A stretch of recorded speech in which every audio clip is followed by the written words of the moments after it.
예, 그 에베소서 전 앞부분에 우리 계속 목사님께서 그동안 하셨던 부분이 머릿속에 남아 있어야 이제 오늘 이 본문으로 다시 들어가게 되는데요. 그동안 했던 거를 한번 정리하는 차원에서 1장 앞부분을 잠깐 넘겨보도록 하겠습니다. 1장 앞부분에 보게 되면 1장 4절에 보면 창세전에 그리스도 안에서 우리를 택하셨다라는 것, 그리고 7절에 보게 되면 그 피로 말미암아 속량, 죄사함을 받았다라는 것, 그리고 그 다음에 11절 말씀을 보게 되면 그 모든 일이 그의 뜻의 결정대로 일하시는 이의 계획을 따라 우리 예정을 입어 그 안에서 기업이 되었다라는 것, 그리고 13절, 14절에 이제 성령으로 인치심을 받았다라는 것, 그리고 지난주에 우리 오후 찬양 예배 시간에 목사님께 말씀하신 그리스도 예수 안에서라는 제목으로 긴 시간 동안 계속 말씀하셨던 부분들이 1장 그 앞부분에 있었던 부분입니다. 이제 오늘 이 15절부터 16절까지 넘어가게, 이제 16절 이렇게 짧게 봤지만 15절부터 23절까지 쭉 보게 되는 것은 이 사도 바울의 기도에 대한 내용입니다. 그러니까 이 사도 바울이 어떤 기도를 했나라는 부분을 잘 보는데, 이 에베소서는 굉장히 이런 구원에 관한 문제, 또 교회에 관한 문제, 또 이런 기독론에 관한 문제, 성령에 관한 문제, 굉장히 정리가 잘 되어 있는 부분인 거죠. 그래서 한번 자세히 보시면서 어떻게 우리가 기도를 많이 하고 있지만, 그리스도인들이 기도 안 하는 그리스도인들은 거의 없잖아요. 기도를 하고 있지만 어떤 기도가 정말 참되고 바른 기도인가라는 것을 한번 생각을 해보려고 합니다. 그래서 쭉 한꺼번에 나갈 수도 있지만 짧게 한번 보면서 한번 곰곰이 생각을 해보려고 합니다. 전라도 지역에 의료 선교의 중심인 전주에 있는 예수병원이라는 병원이 있습니다. 아마 많이들 들어보셨을 거예요. 6.25 때 특별히 많이들 예수병원을 많이 다니셨고, 또 나이 드신 분들은 이 예수병원을 아마 잘 아실 겁니다. 이 예수병원이 처음에는 한 여자 선교사인 마티 잉골드라는 여자 선교사에 의해서 세워졌는데요. 그녀는 자신이 출석하는 교회에서 선교사의 영향을 받게 되고 의료 선교의 꿈을 꾸게 됩니다. 그래서 볼티모어 여자 의과대학에 입학을 해가지고 졸업한 뒤에 1년 뒤에 자신의 서약대로 이제 한국을 향해서 떠나게 되었습니다. 1897년 10월에 군산에 도착을 하였고, 그곳에서 이제 다른 선교사들과 같이 전주에 도착을 하게 됩니다.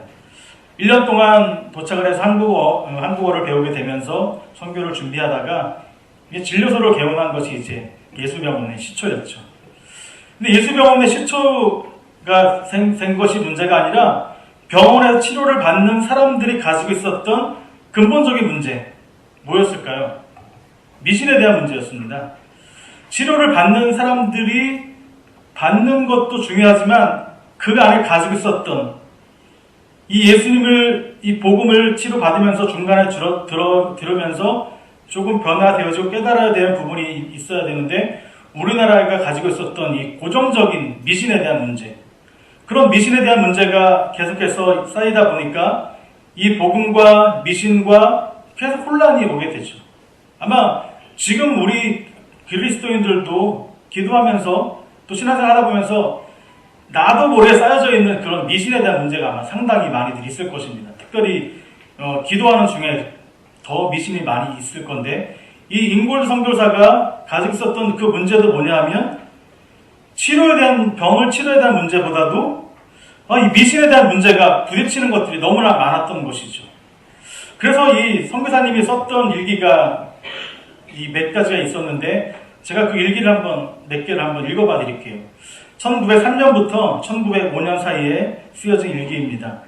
11월 25일 날 영양 부족으로 심하게 쇠약한 어린이가 있는데, 사람들은 말하기를 이 아이가 태어난 지 새 1회가 되기 전에 마을 사람들이 개를 죽였기 때문이었다라고 하였다. 개를 죽여서 이 어린이가 저주를 받아서 영양 실조가 된 거다. 그렇게 하는 미신이, 동네에 있었던 미신이들이죠. 12월 12일 병 들어가는 한 여인을 데리고 왔는데 그 집 귀신에 놓여서 그렇게 되었다라는 것이다. 1월 12일 한 여자가 자기 병에 대해서 아주 작은 소리로 말하는 것이었다. 크게 이야기하세요 라고 했더니 그 여자는 귀신이 들으면 더 나빠지게 되기 때문에 작게 얘기하는 것입니다 라고 이야기하는 것이죠. 그러니까 이렇게 쌓여있던 미신들이 그 병원에 들어오게 되고, 그런 병원들에 들어와서 치료를 받는 것에 보면 그 근본적인 안에 가지고 있었던 것은 그 복음을 듣기 전에 가지고 있었던 것이 아니라 미신이 먼저 그 안에 들어오게 됨으로 인해서 치료를 받기보다 이 미신에 대한 문제가 그 선교사님에게 더 컸다라는 것을 보게 되는 것이죠. 이 인골 선교사님이 전해준 이 진정한 이 복음이 이제는 그들에게 들려지게 되고 이곳에 있는 많은 사람들은 그동안에 가지고 있었던 이 미신의 공포에서 해방이 된 것을 보게 됩니다. 한국인들은 곳곳에 도처에서 이 귀신의 공포에 많이들 시달렸던 것을 보게 되죠. 그리고 이 공포의 잔재들이 어떻게 보면 지금 믿는 사람들에게도 조금씩 흘러오게 되고 남아져 있어서 그 그리스도와 귀신과 동시에 이렇게 같이 가는 사람들도 있는 것을 보게 되는 것이죠. 그것을 우리 목사님께서 계속 창세기를 통해서 계속 설명해 주는 것, 변화에 대한 부분, 내려놓는 것들, 변화, 진정한 찾아야 될 것을 찾는 그 말씀이 계속해서 선포되어져 가고 있는데요. 그러니까 우리 안에 가지고 있었던 그런 안 좋은 씨앗들이 우리 안에서 좀 깨끗이 좀 제거되어지는 날이 속히 좀 돌아오기를 바라겠습니다. 그러나 복음이 들어간 곳엔 이 복음을 영접하게 되고 깨달은 자들은 이 귀신에 대한 공포가 점점 사라지게 되고 많은 사람들이 하나님 아버지가 주시는 마음의 평안을 누리면서 살아가게 됩니다. 복음을 통해서 변화가 일어나는 곳에는 진정한 생명의 삶을 살게 되는 사람이 있는가 하면 계속적인 이 복음을 제대로 받아들이지 못하고 복음을 깨닫지 못하는 사람들은 계속해서 미신의 영향을 받으면서 기독교와 접목이 되어지면서 동일하게 그 흘러가는 가운데 다양한 기도의 모양들이 등장하게 되는 것이죠. 각기 나름대로의 기도의 방법들이 다 있어요. 희한하게. 어떻게 하면 또 응답받는지도 잘들 다 알고 있습니다. 그런 것처럼 하나님께 기도를 하고 있지만 그 기도의 정말 대상이 하나님인지 아닌지 의심스럽게 만드는 것을 보게 됩니다. 그렇게 오늘 우리가 이 바울의 기도를 한번 살펴보면서 나의 기도는 과연 어떠한 기도인가, 정말 바울의 기도를 한번 살펴보고 비교해 보면서 나의 기도가 정말 하나님을 향한 하나님께도 감사하는 그런 기도를 하고 있는가라는 것을 한번 발견해 보시고 그것을 바르게 찾는 그런 자리 되어지길 원합니다. 성경에서는 다양한 기도의 모양들이, 다양한 기도의 용사들이 많이 등장을 하게 되죠. 신약만 보더라도 예수님의 기도가 대표적으로 가장 아름답게 또 확실하게 드러나고 있습니다. 그리고 제자들, 그리고 오늘 본문에 나오는 이 바울이 있게 되죠. 우리가 특별히 오늘 예수님과 바울의 기도를 보게 되면 그의 기도, 바울의 기도, 예수님의 기도는 항상 첫 번째는 감사의 기도였다라는 것을 보게 될 수 있습니다. 예수님의 기도도 감사의 기도였다면 바울의 인간적인 모습, 인간임에도 불구하고 그는 하나님의 그 사랑과 그 깊이를 너무나 잘 알고 있었기 때문에 그의 기도도 항상 감사의 기도였다라는 것을 보게 되는 것이죠. 그래서 오늘 15절과 16절에 나와 있는 이 기도의 내용들이 짧게 보게 되면 이 첫 번째 기도가 바로 감사의 기도였다라는 것을 보게 됩니다. 그래서 15절 첫째 줄에 보게 되면 이로 말미암아 감사의 기도가 시작이 되었다라는 것인데 이로 말미암아가 말씀드렸던 부분이 아까 이제 제가 앞에 부분을 목사님과 그동안에 했던 그 부분들을 잠깐 말씀드렸던 것처럼 죄사함, 양자됨, 구속받음, 그리고 내주하심, 그런 모든 하나님의 주시는 은혜를 바울이 직접 깨닫게 되어짐으로 인해서 그것이 너무나 기쁘게 되어짐으로 인해서 그것을 감사할 수가 있다라는 것으로 하나가 정리가 되어지고 있다라는 것을 보게 됩니다. 그리스도 안에서 하늘에 속한 신령한 복을 성도들에게 주신 이 성부 하나님을 찬양하는데 이 복은 하나님 창세전부터 성부 하나님이 목적 안에 있었고 역사적으로 성자 하나님을 통해 중재되었으며 성령 하나님에 의해서 영적으로 적용이 되었다는 것, 이 복을 발견했던 바울은 이 구속고 제사받은 하나님의 아들이 되었다는 것을 감사할 수밖에 없다라는 것으로 고백을 하고 있는 것이죠. 내주하시는 또 성령의 놀라운 특권, 이 누르고 있는 그 앞부분에 3절부터 14절까지 나오고 있는 그 앞부분이 고백되고 있는 모든 것들이 이 바울에는 그것이 깨달음이 되어짐으로 인해서 다른 것들보다 감사할 수밖에 없다라는 것을 먼저 바울은 고백하고 있는 것입니다. 그런데 이것을 혼자만이 알고 있는 것이 아니라 이 바울을 통해서 복음을 듣게 된 사람들, 유대인들과 그리고 이방인들이 이 복음을 듣게 됨으로 인해서 변화된 자들의 이야기를 들음으로 인해서 감사할 수가 있었다라는 것을 보게 되는 것이죠. 이 바울의 감사의 고백을 보면서 정말 우리가 하나님 앞에 감사할 수 있는 것이 무엇인가라는 것을 찾는 저와 여러분이 되어지길 바라겠습니다. 감사를 찾다 보면 우리는 항상 기도에 먼저 기도를 하나님께 구하고 받은 것을 통해서 감사를 하게 되지만 이 바울의 감사의 조건을 보게 되면 아까 말씀드렸던 그 3절부터 14절까지 나오는 그런 하나님께서 우리에게 행하신 구원과 인도하심, 양자된 그런 놀라운 복들을 바울이 이것이 진정한 감사할 것이다. 다른 것들도 감사할 조건이 있지만 이것 때문에 감사하겠다라는 것을 바울은 고백을 하고 있는 것을 보게 되는 것입니다. 그런데 이것이 혼자만이 알고 있었던 것이 아니라 나를 통해서 이것이 이 복음을 들었던 그 사람들이 깨닫게 되어진다는 것이 바울에게는 정말 깊숙한 감격이었고 감사의 조건이었다라는 것을 볼 수가 있는 것이죠. 우리가 이런 책이 있습니다. 유사 그리스도인이라는 책이 있습니다. 유사 그리스도인. 비슷한 그리스도인이라는 책이죠. 책 제목은. 밖에 눈으로는 구분할 수는 없습니다. 이 사람이 그리스도인인지 아니면 아닌지 누구는 우리가 외형적으로 볼 때는 구분할 수는 없습니다. 하지만 이렇게 보면 그 책의 내용을 보게 되면 이렇게 나와 있죠. 그들의 마음은 죄에 소굴이며 그 입술에는 독사의 독이 있음에도 불구하고 그들은 교회를 떠나지 않고 가끔 무릎을 꿇고 기도하며 적절한 때에 세례를 받고 자신이 천국에 들어가기에 충분하다고 생각을 합니다. 자신의 상태를 안전하다 여기며 자신의 구원을 확신합니다. 그러나 실상 그들의 마음은 육적이며 변화되지 않았고 그들의 행실은 더럽고 성화되지 않았습니다. 진정한 그리스도인이라고 우리는 알고 있지만 진정한 그리스도인이 지금 바울이 깨달았던 이런 것들을 알지 못하는 가운데 나가는 그리스도인이 있다라는 것을 이야기하고 있는 것이죠. 자기만이 혼자 그리스도인이라고 생각하고 있는 그리스도인들이 많이 있다라는 것을 보게 됩니다. 제가 아까 예수병원을 예로 왜 들었냐면 그 예수병원에 있었던 그 미신의 모습들이 우리 안에 그렇게 흘러 들어감으로 인해서 나만의 종교 형태를 만들어 놓고 나만의 신앙을 가지고 지켜나가는 사람들이 의외로 많이 있다라는 것이죠. 그 부분을 이제 목사님께서 계속 지금 변화를 주고 있고 변형을 해나가고 있습니다. 어떤 것이 바른 것인가라는 것을 목사님께서는 계속해서 언급을 하고 계시는 것이죠. 그러니까 이것을 한번 들을 때 힘들더라도 중심을 바르게 잡고 바르게 찾게 되면 온전한 신앙으로 갈 수가 있게 되지만 자꾸 나의 복음, 나의 신앙, 나의 생각을 자꾸 찾다 보면 바른 신앙을 갖지 못하게 되는 것을 보게 되는 것입니다. 제가 예수병원에 대한 이야기, 유사 그리스도인에 대한 이야기를 두 개를 언급했던 것은 뭐냐 하면 바로 우리들이 신앙생활을 하면서도 자꾸 내가 나의 생각하는 그런 부분들, 내가 생각하기에는 이라는 것들이 자꾸 앞서가고 있는 부분들이 많이 있기 때문에 우리는 그런 것들을 이제 점점 교회 안에서 말씀을 들을 때 버려져지고 내려놓아야 되는 것이 속히 돌아오기를 원한다라는 것을 보게 되는 것이죠. 진정한 그리스도인은 자신의 힘과 노력으로 이룰 수 없는 것입니다. 그 안에 예수 그리스도가 있어야 예수 그리스도를 통해서 많이 가능한 것입니다.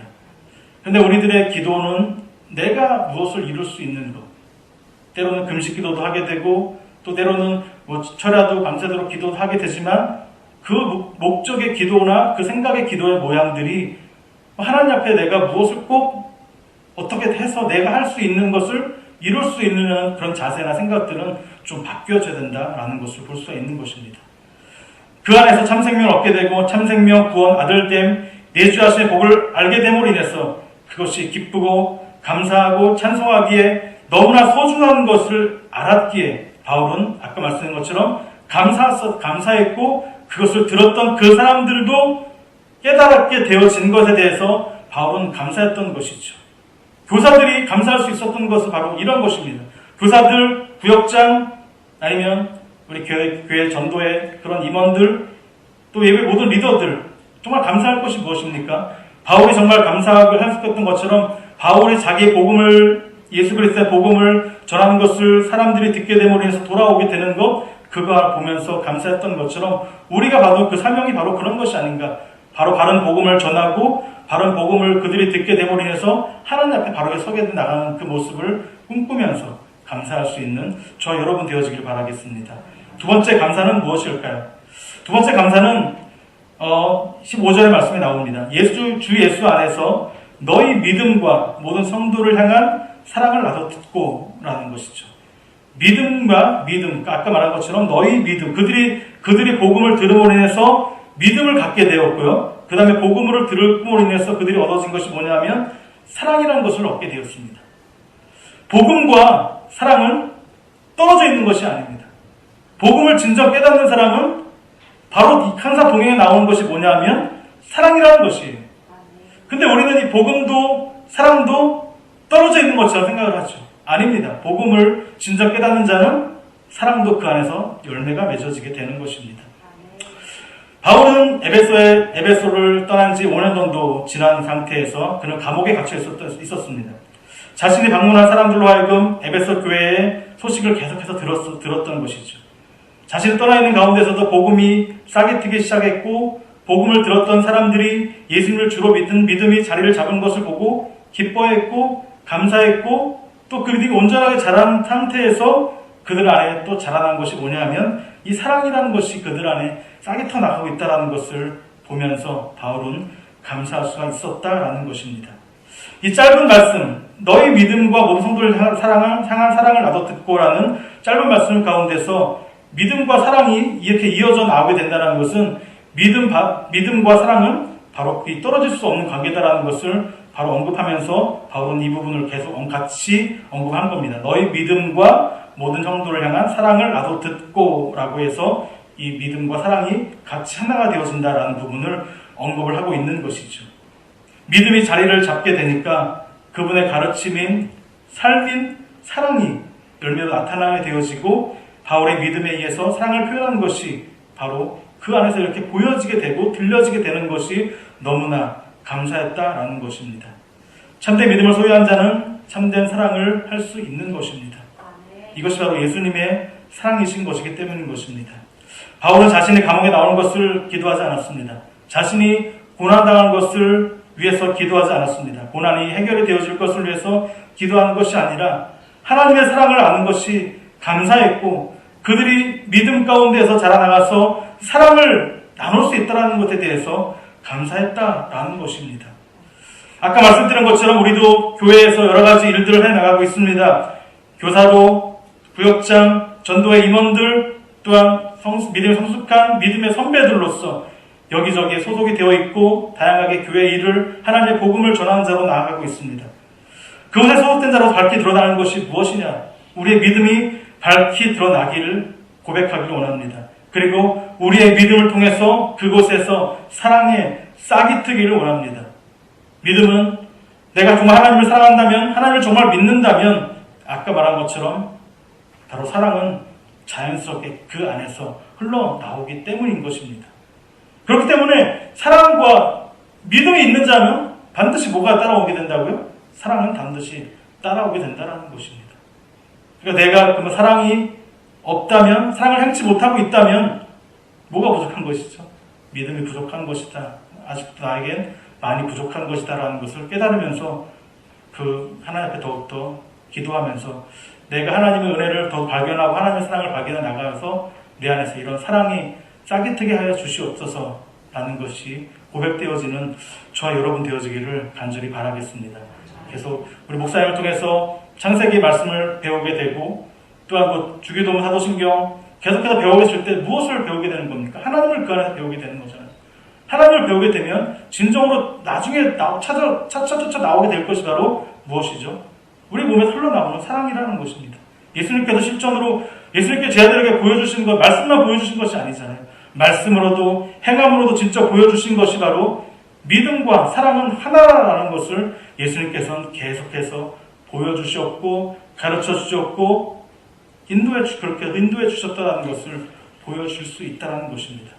우리 안에서 흘러나와야 될 것 바로 사랑이다. 믿음과 사랑이 우리 안에서 흘러나오기를 또 계속 기도해 주셨으면 좋겠고 이것을 바라보면서 내가 맡았던 아이들, 혹시 내가 같이 있었던 나의 구역 식구들, 또 같이 동행했던 나의 전도의 식구들, 그런 모든 사람 안에서 이런 믿음이 흘러나오고 사랑이 흘러나오기를 위해서 같이 기도하고 내가 같이 기도했던 그 사람들 안에서 이런 사랑과 믿음이 흘러나오는 것을 바라보면서 우리는 또 감사할 수 있는 저와 여러분 되어지기를 바라겠습니다. 세 번째로는 16절의 말씀입니다. 내가 기도할 때 기억하며 너희로 말미암아 감사하기를 그치지 아니하고 기억하고 감사의 기도를 올리는 기도를 하였다라는 것입니다. 이것은 앞에 믿음과 사랑에 연결이 되어 있는 두 번째 연결을 생각해 보면 그들의 믿음과 사랑이 하나님의 돌보심이 아니었다면 이루어질 수 없다라는 것이죠. 그러니까 그들이 믿음 가운데 이렇게 믿음이 자라나가고 있고 믿음 가운데 사랑이 잘 싹이 튼다라는 것은 하나님의 돌보심이었다라는 것은 바울은 고백하고 있다라는 것이죠. 그것이 누구의 힘으로 되어진 것이 아니라 하나님께서 그들을 돌봐주셨기 때문에 그들의 믿음이 자라나가게 되고 그리고 그 믿음 안에서 사랑이 싹이 텄다라는 것이 하나님의 돌보심과 인도하심이었다라는 것을 바울은 또 기억하면서 이것들을 감사할 수밖에 없다라고 바울은 고백하고 있는 것입니다. 그리고 또 하나 바울이 지금 기억하고 있는 것은 뭐냐 하면 한 사람 한 사람의 기도 대상자들을 위해서 기도했다라는 것이죠. 바울이 다 알고 있지는 못할지라도 그가 알고 있는 이 기도의 대상자들을 생각해 보면서 그들을 위해서 기도했다라는 것을 보게 되는 것입니다. 그들을 위해서 기도하다 보면 하나님이 이루어주신 놀라운 일들을 행해 주신 것을 감사했고 그리고 앞으로 펼쳐질 하나님의 일들을 이 바울은 미리 보면서 감사할 수 있었다라는 것입니다. 그러니까 바울이 그 미리 하나님께서 펼쳐질 것을 알아서 감사하는 것이 아니라 하나님의 인도하심은 내가 가지고 있었던 지식보다도 더 뛰어나신 분이고 이 세상을 창조하신 모든 하나님의 능력과 그 범위 안에 모든 것이 들어있기 때문에 하나님께서 이렇게 또 인도해 주실 것이 옳습니다, 바릅니다라는 것을 고백하면서 바울은 감사할 수가 있었다라는 것입니다. 이 예수님의 기도를 보게 되면 그렇게 기도하셨습니다. 요한복음 6장 41절 말씀을 보게 되면 나사로의 죽음을 예수님이 오셔야 돼서 그 돌을 치우라라고 이야기하신 다음에 예수님께서 이렇게 기도하셨어요. 아버지여 내 말을 들으신 것을 감사하나이다 라고 해서 예수님의 기도도 그 나사로가 먼저 일어나지 않았을지라도 예수님께서는 먼저 감사하는 기도를 했던 것을 보게 되는 것입니다. 바울의 기도도 미리 하나님께서 이루어지신 일들은 자기가 생각했던 그 어떤 것보다도 뛰어나시고 아름다운 능력이 있는 것이기 때문에 바울이 이렇게 미리 감사할 수가 있었던 것이죠. 그러니까 바울은 자신의 복음을 들어서 변화된 자들을 하나님께서 이렇게 돌봐주셨고 인도해 주셔서 감사합니다라고 기도했고 그리고 앞으로도 하나님께서 인도해 주실 것이다라는 믿음의 고백을 했다라는 것을 보게 됩니다. 그리고 또 바울이 그들을 위해서 무엇을 기도했냐면 이제 다음 주에 17절과 18절에 나오게 되는 바로 그들의 믿음의 눈이 띄어지게 해 주시옵소서, 마음의 눈이 밝혀지게 해 주시옵소서, 그리고 그것을 알게 해주시고 신앙의 성숙이 이루어지게 하여 주시옵소서라는 것을 바울은 더 바라보면서 기도했다라는 것을 보게 됩니다. 그러니까 바울이 깨달은 것을 그들이 이제 더 확실하게 알게 되기를 바라는 기도였다라는 것을 바울은 16절에 고백하고 있다라는 것입니다. 구세군의 상설자인 구스대장은 사람들에게 말하기를 모든 것이 당신에게 달려있는 것처럼 일하고 모든 것이 당신의 기도에 달려있는 것처럼 기도하십시오라고 말합니다. 우리가 기도할 때 우리는 하나님께서 응답해 주실 것이라는 기대를 하면서 기도하라는 말씀입니다. 기도는 하나님을 알 때 정확하고 바른 기도로 나올 수 있다라는 것입니다. 예배를 통해서 우리 계속해서 목사의 말씀을 통해서 우리가 배워져 가고 있는 것 하나님을 바르게 알면 인해서 우리의 기도가 바른 기도, 하나님과 더욱더 가까워지는 기도, 그런 기도를 통해서 온전한 하나님과 더욱더 하나님의 뜻에 합당한 기도를 하게 됨으로 인해서 우리의 신앙이 더욱더 풍성해지고 신앙의 아름다운 열매를 맺을 수 있는 저와 여러분 되어지기를 간절히 바라겠습니다. 이 바울의 기도는 정리를 해보면요. 어떤 기도였다고요? 감사의 기도. 세 가지를 제가 말씀을 드렸지만 정리를 해보면 바로 감사의 기도였다라는 것입니다. 우리의 삶을 돌아보게 되면 육신의 관점으로 보게 된다면 어쩌면 하나도 감사할 것이 없을지도 모릅니다. 어쩌면 하나님 왜 우리는 남들처럼 잘 되지 못하고 형통하지 못해요라고 말할 수도 있을 것이도 모르겠습니다.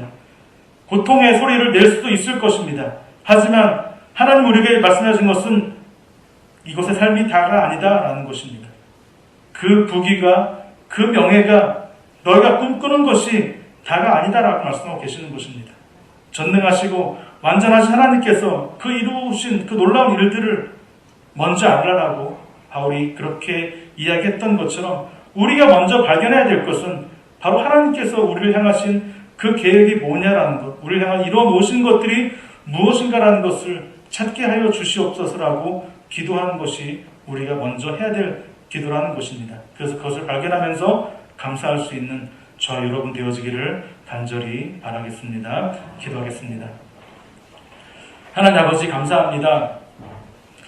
우리가 많은 기도를 하게 됩니다. 하루에도 몇 번씩 기도를 하게 되고 또한 여러 가지 간구할 것이 많아서 하나님 앞에 엎드려서 부르짖어 기도할 때도 많이 있는 것을 보게 됩니다. 하지만 하나님 정말 먼저 저희들이 기도해야 될 것, 오늘 이 바울이 감사의 기도를 한 것을 바라보면서 우리의 기도도 하나님이 이루어 주신 일들, 우리의 구속 받으심, 양자되어 주심, 우리 안에 내주해 주심, 그리고 우리를 인치셔서 보증해 주시는 그 놀라운 하나님께 행하신 일들을 우리가 진정 깨달으면서 그것을 감사하는 우리들의 모습이 되어질 수 있도록 인도하여 주시옵소서. 하지만 하나님 저희들은 연약한 인간들이기 때문에 하나님 정말 간구할 것들, 우리의 가정의 문제, 또 자녀들의 문제, 건강에 대한 문제들 하나님 앞에 내어놓고 기도할 수밖에 없습니다. 주님 들어주시고 하나님께서 계획하신 때 아름답게 이루어진 것을 보게 하여 주시고 우리는 더욱더 하나님을 찬양하며 더욱더 하나님 영광을 위해서 일할 수 있는 저희들 되어질 수 있도록 주님 같이 해주시고 인도하여 주시옵소서. 예수님의 이름으로 기도 올려옵나이다. 아멘.